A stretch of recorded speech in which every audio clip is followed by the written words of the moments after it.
Well, my first memories of Barak were at the house on Poki Street in Hawaii. I would lay my blanket out in the hallway, and that would be my island.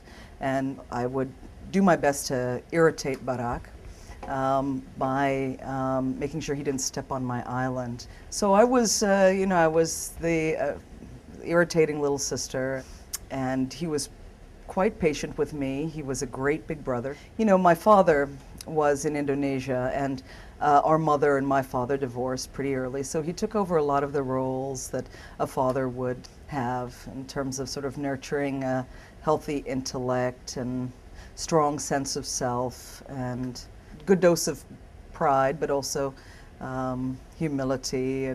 Our childhood was very interesting. It was broad and it was adventurous, but I also think that we were a little untethered.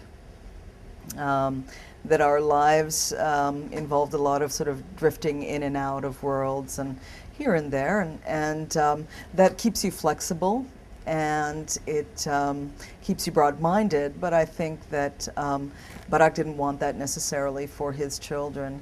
And I think it was very important for him to make a commitment to a community. I can't quite say that he's elected to sit still.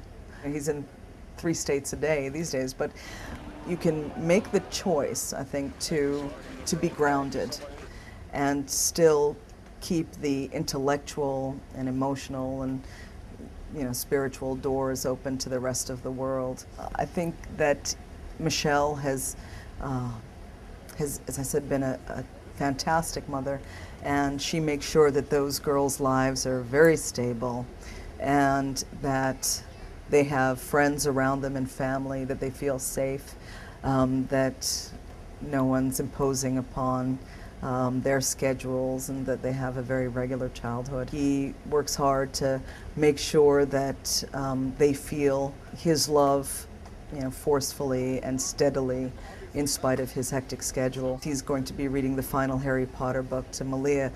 One entire weekend he's promised her, and he's going to make sure they see the 5th movie together. Although he takes his commitment to the rest of the nation quite seriously, he would never sacrifice family normalcy and intimacy for that.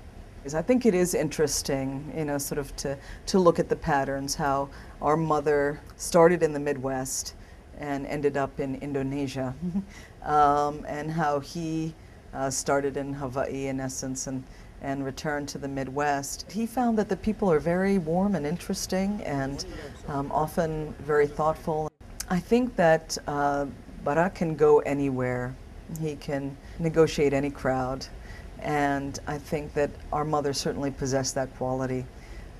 She lived in 13 different places and felt at home, more or less in each of those places. That ability to break down perceived boundaries or cross bridges is something that he got from her.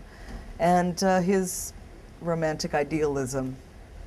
He's not jaded about politics. The idea that politicians can really do something meaningful to improve the lives of people, that the process still has meaning, that the Constitution is a useful and beautiful and powerful thing, that that we all need to be activists, that we need to fight and work to make things better, and that if we struggle enough and if we persist, that we can do that.